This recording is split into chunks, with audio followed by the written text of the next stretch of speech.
Well, once again, I want to welcome Prime Minister Trudeau to the White House. We just completed a very productive meeting, although I regret to inform you that we still have not reached agreement on hockey,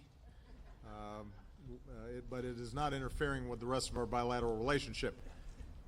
As I said earlier, this visit reflects something we Americans don't always say enough, and that is how much we value our great alliance and partnership with our friends up north. We're woven together so deeply as societies, as economies, that it's sometimes easy to forget how truly remarkable our relationship is. A shared border, more than 5,000 miles, that is the longest between any two nations in the world. Every day we do some $2 billion in trade and investment, and that's the largest bilateral economic relationship in the world. Every day more than 400,000 Americans and Canadians cross the border. Workers, business people, students, tourists, neighbors. And of course, every time we have a presidential election, our friends to the north have to brace for an exodus of Americans who swear they'll move to Canada if the guy from the other party wins.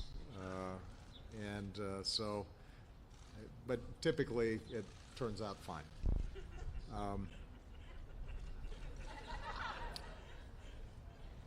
This is now my second meeting with Justin. I'm grateful that I have him as a partner.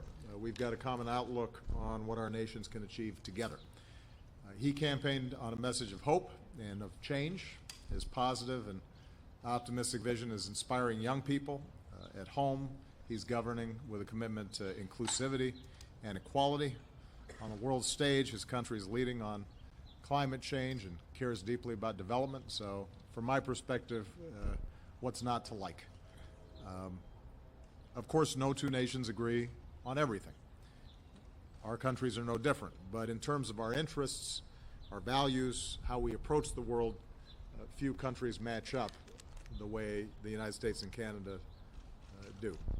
And given our work together today, I can say, and I believe the Prime Minister would agree, that when it comes to the central challenges that we face, our two nations are more closely aligned than ever.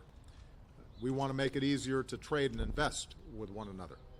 America's already the top destination for Canadian exports, and Canada's the top market for U.S. exports, which support about 1.7 million good-paying American jobs.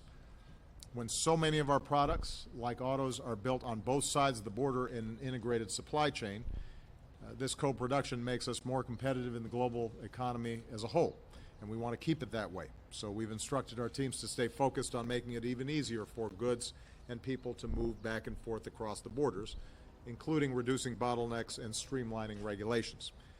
We discussed how to move forward with the Trans-Pacific Partnership, and today we also reaffirmed our determination to move ahead with an agreement to pre-clear travelers through immigration and customs, making it even easier for Canadians and Americans to travel and visit and do business together.